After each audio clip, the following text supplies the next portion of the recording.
Dear students, I am doctor Shiva Khalid. I hope कि मेरी बनाई हुई वीडियोस, मेरे लेक्चर्स आपको पसंद आ रहे होंगे। अगर पसंद आ रहे हैं तो अपने कमेंट्स लिख करके मुझे ज़रूर बताएं ताकि मैं और वीडियोस आपके लिए ला सकूं। मैंने जी यूजीसी नेट पेपर 1 जो कि हमारे लिए कंपलसरी है, उसके लिए वीडियो बनानी शुरू की है। इसके पहले मैंने मेरी प्रीवियस वीडियो में इससे रिलेटेड जो एमसीक्यूज थे वो आप लोगों के साथ डिस्कस किए थे। आज का जो हमारा टॉपिक है UGC net paper 1 teaching aptitude, जहां हम लोग बात करेंगे concept of teaching and characteristics of teaching के बारे में। और बाकी अगर आप लोगों को इससे रिलेटेड नोट्स चाहिए हो, चाहे वो हिंदी और इंग्लिश में हो, तो आप मुझे कमेंट बॉक्स में लिख के बताएं ताकि मैं आप लोगों को नोट्स जो है वो पीडीएफ फॉर्मेट में प्रोवाइड करा सकूं। तो चलिए हम अपनी क्लास को स्टार्ट करते हैं। आज का हमारा टॉपिक है जो कि यूनिट 1 से है, टीचिंग एप्टीट्यूड से, जिसके बारे में हम लोग अवेयर है कि ये जो कोर्स है जनरल, जो यूजीसी नेट का पेपर 1 जो टीचिंग एप्टीट्यूड का जो कोर्स है जनरल पेपर, ये सभी के लिए कंपलसरी है। सभी जो भी डिफरेंट सब्जेक्ट्स हैं पेपर 2 के, उनको ये पेपर 1 डेफिनेटली करना ही करना है। इसको पास करने के बाद ही आप पेपर 2 के मार्क्स आपके जोड़े जाएंगे। और ये पेपर होता है, टोटल 50 क्वेश्चंस होते हैं। ईच क्वेश्चंस आप 2 मार्क्स, जिसमें कि आपको टोटल 100 मार्क्स के क्वेश्चंस होते हैं। इसमें किसी भी तरीके की कोई निगेटिव मार्किंग नहीं है।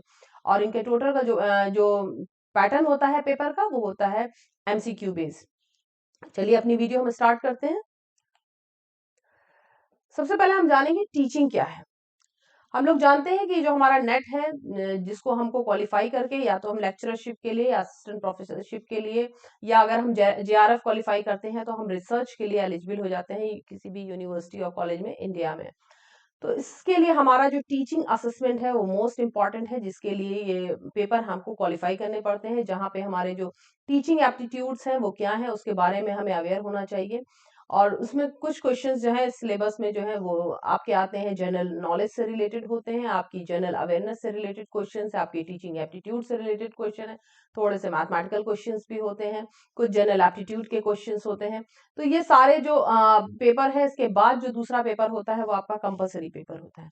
तो आज हम जानते हैं, हमारा जो आज का टॉपिक है वो टीचिंग एंड इट्स कैरेक्टरिस्टिक्स के बारे में है, इसके कॉन्सेप्ट के बारे में हम जानेंगे। तो टीचिंग जो है it's one of the instrument of education. Teaching एक ऐसा इंस्ट्रूमेंट है जिसमें हम स्टूडेंट्स को, लर्नर को टीच करते हैं। हम एक टीचर की रिस्पॉन्सिबिलिटी होती है कि वो अपने लर्नर को, अपने जो स्टूडेंट्स को ऐसी टीचिंग दे जिसके अंदर की वो सही तरीके से प्रॉपर जो टीचिंग है उन तक पहुंच सके, और स्पेसिफिक जो फंक्शन होती है, नॉलेज होती है, उन तक पहुंचाना। उनका मकसद ये होना चाहिए कि एक अच्छी टीचर जो है वो अपने स्टूडेंट को प्रॉपर एक रेलिवेंट नॉलेज के साथ साथ जो सोसाइटी से रिलेटेड, उसकी लाइफ से रिलेटेड, जो सोशलाइजेशन से रिलेटेड जो नॉलेज है वो भी दे पाए। तो teaching is one of the instrument of education with the specific function of imparting knowledge and competence. So the primary purpose of teaching is to make learning more effective. अपनी learning को more effective बनाना, मोर entertaining बनाना एक teacher की duty होती है। तो as a result of teaching the learning process would be accomplished, and as a result teaching and learning are inextricably link.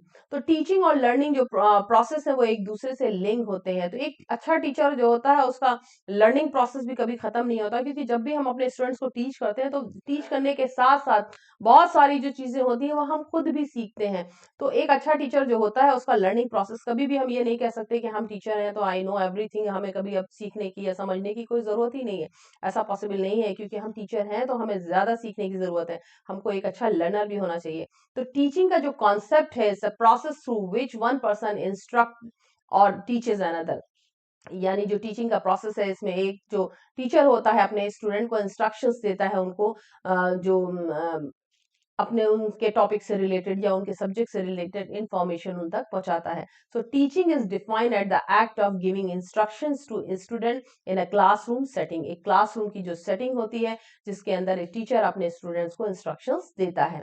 So it is keeping a close I on everything. तो teacher जो है उसकी जो eyes है वो हर चीज के ऊपर होना चाहिए। जैसा कि मैंने पहले भी कहा कि एक टीचर का जो मकसद है वो सिर्फ बच्चों को एक सब्जेक्ट से रिलेटेड टीचिंग नहीं देना है, बल्कि समाज से भी रिलेटेड जो चीजें हैं, उसके बिहेवियर से रिलेटेड। क्योंकि एक स्टूडेंट जब क्लासरूम के अंदर बैठता है तो उसका बिहेवियर, उसकी बॉडी लैंग्वेज, सारी चीजें मायने रखती है। तो एक टीचर की जो रिस्पॉन्सिबिलिटी होती है वहां बढ़ जाती है, क्योंकि बच्चा जब अपनी फैमिली को छोड़ करके स्कूल के अंदर आता है तो टीचर जो होती है वो उसकी सेकंड मदर होती है, या फादर हो जाता है जो टीचर होता है।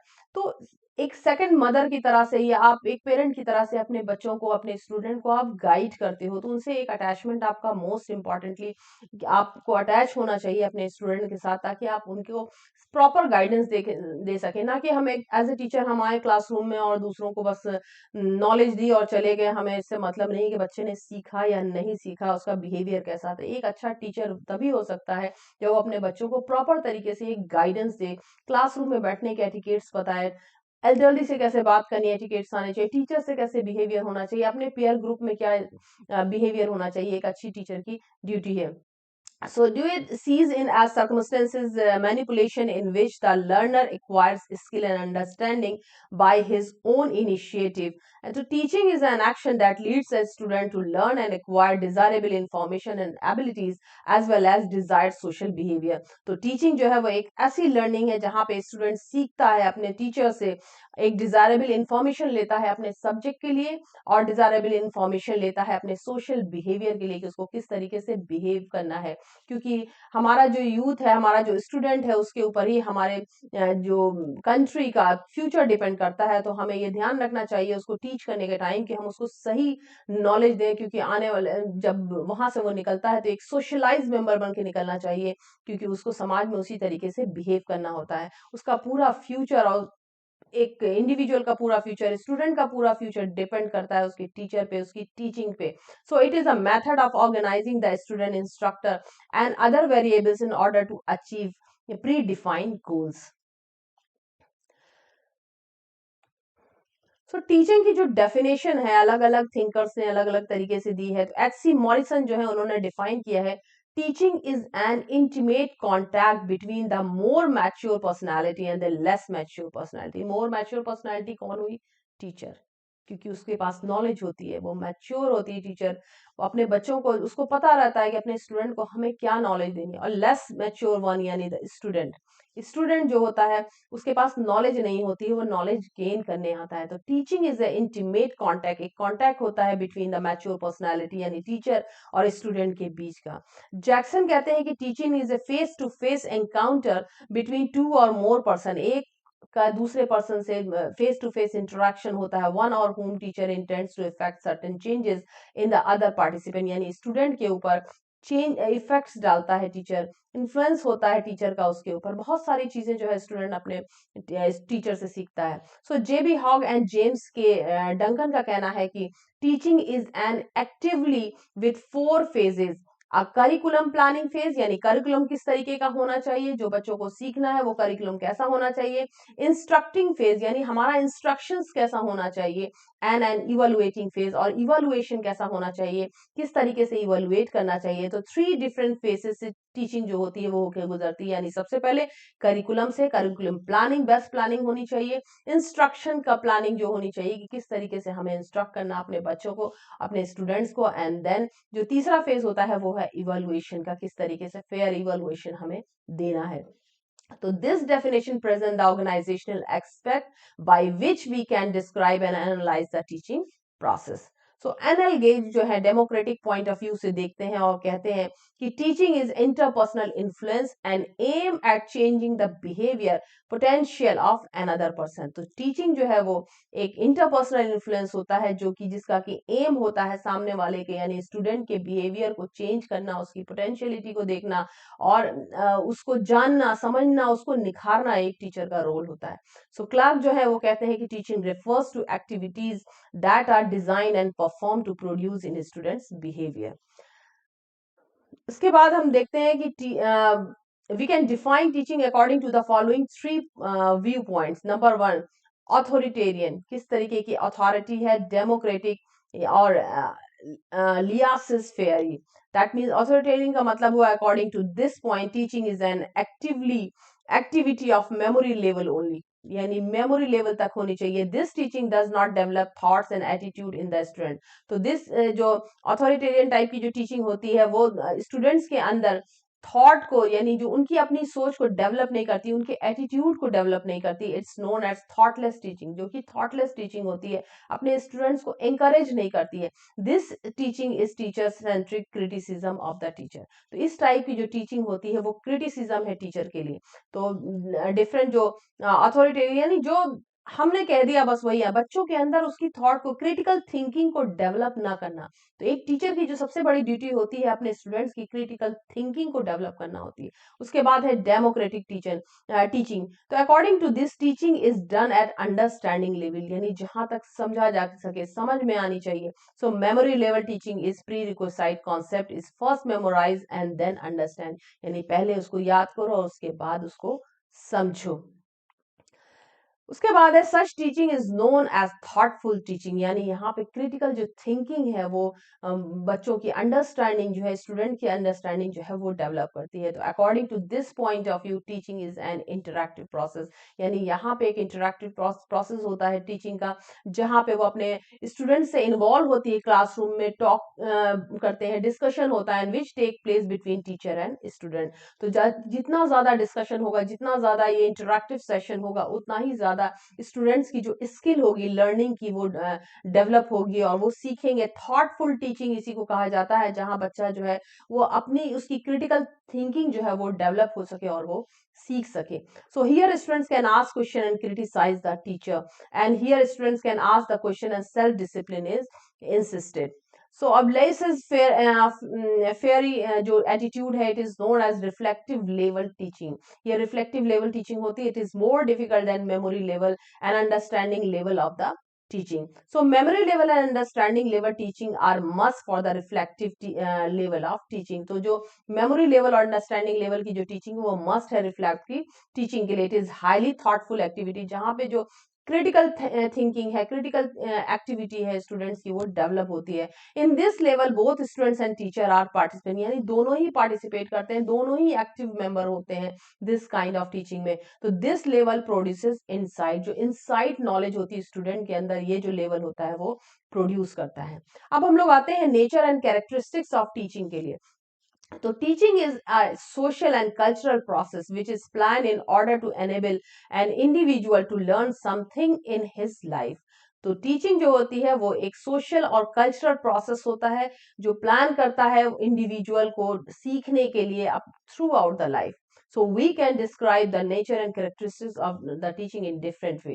So teaching is a complete social process. तो teaching जो होती है is undertaking for the society and by the society, यानी society के अंदर हम उसको लेते हैं और for the society हम लेते हैं इसको। तो with ever changing social ideas, it is not possible to describe exact and permanent nature of teaching. तो बिना किसी social ideas के ये possible नहीं है कि हम teaching के exact nature को डिस्क्राइब कर पाए। तो teaching is giving information, teaching का काम है इंफॉर्मेशन को देना। Teaching tells students about the things they have to know and student can not find out themselves. तो जो चीजें वो जानना चाहते हैं उनको देना, और जिसको वो खुद नहीं जान सकते, वो एक टीचर की ड्यूटी है कि वो अपने स्टूडेंट्स को बताता है।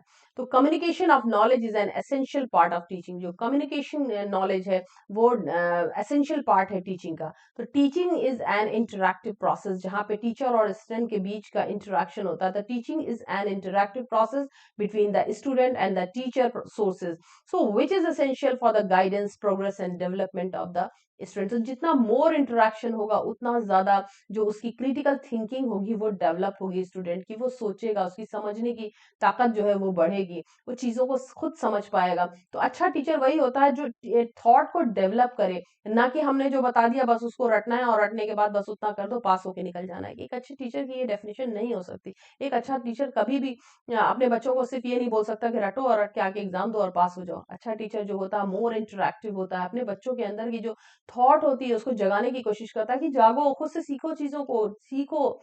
और जब जितना ज्यादा आप सीखने की तरफ बढ़ोगे, हम खुद भी सीखते हैं एज ए टीचर, स्टूडेंट भी सीखता है, तो बहुत सारी चीजें उभर के आती है, उसकी अपनी स्किल उभर के आती है, तो उसको उभारने का जो काम होता है वो टीचर का होता है। उसके बाद है teaching is a process of development and learning. तो टीचिंग जो है वो प्रोसेस है डेवलपमेंट का और लर्निंग का। तो teaching causes a change in behaviour. Teaching is art as well as science. Teaching एक आर्ट है और साइंस भी एक सिस्टमैटिक जो पैटर्न होता है जिसपे हम स्टूडेंट्स को ट्रेन करते हैं। Teaching is face to face encounter, यानी जो मोर जो इंटरेक्शन होता है स्टूडेंट और टीचर के बीच का, टीचिंग जो है वो फेस टू फेस एनकाउंटर होता है। तो teaching is observable, measurable and modifiable. तो टीचिंग जो है हम उसको उसमें ऑब्जर्व करने का काम होता है, इवेलुएशन का काम होता है, और मॉडिफाई टाइम टू टाइम जो करिकुलम है टीचिंग का वो मॉडिफाई होता रहता है। तो टीचिंग इज स्किल ऑक्यूपेशन, ये एक स्किल ऑक्यूपेशन है। तो एवरी सक्सेसफुल जो टीचर है expected to know the general method of teaching. तो हर सक्सेसफुल टीचर जो है उसको जनरल मेथड्स ऑफ टीचिंग जो है उसको मालूम होने चाहिए। तो टीचिंग फैसिलिटेट्स लर्निंग, टीचिंग जो है वो लर्निंग को फैसिलिटेट करती है। ऑल द टाइम लर्निंग जो प्रोसेस होता है टीचिंग में फैसिलिटेट होता है। तो teaching is both conscious and unconscious process. तो टीचिंग जो है वो दोनों ही तरह के प्रोसेस होते हैं, जिसमें कॉन्शियसली हम काम करते हैं और जिसमें अनकॉन्शियसली जो प्रोसेस होता है हमारा। तो टीचिंग जो है वो दोनों तरीके से वर्क करती है। तो teaching is from memory level and reflective level, यानी जो मेमोरी लेवल यानी और रिफ्लेक्टिव यानी अंडरस्टैंडिंग से जो चीजें रिफ्लेक्ट होती हैं, तो दोनों ही है। तो teaching is continuum and training of training and conditioning, instruction and indoctrination. तो टीचिंग जो होती है वो कंटिन्यूस चलने वाली एक ट्रेनिंग होती है, एक प्रोसेस होता है जिसका कोई एंड नहीं है। एक टीचर को भी हमेशा उसका लर्निंग प्रोसेस चलता रहता है। तो कंडीशनिंग होती है, इंस्ट्रक्शन होता है, इसमें इंडोक्ट्रिनेशन होता है। तो आई होप कि मेरी ये क्लास आप लोगों को पसंद आई होगी। ये आपका जनरल टॉपिक है जो कि मैंने आज डिस्कस किया। आगे भी और भी जो टॉपिक्स हैं आपके यूजीसी नेट जनरल पेपर से रिलेटेड, उसको लेकर के मैं आती रहूंगी। और मेरी क्लास अगर आपको पसंद आई हो तो कमेंट बॉक्स में लिख के जरूर बताएं। मेरी बाकी की क्लासेस के लिए जो सोशियोलॉजी से रिलेटेड है, डिस्क्रिप्शन बॉक्स में लिंक को क्लिक करना ना भूलें। मेरी वीडियोस को सब्सक्राइब करें मेरे चैनल को, और ज्यादा से ज्यादा अपने फ्रेंड सर्कल में इसको शेयर करें ताकि मैं आप लोगों के लिए और वीडियोस बना सकूं। Thank you so much.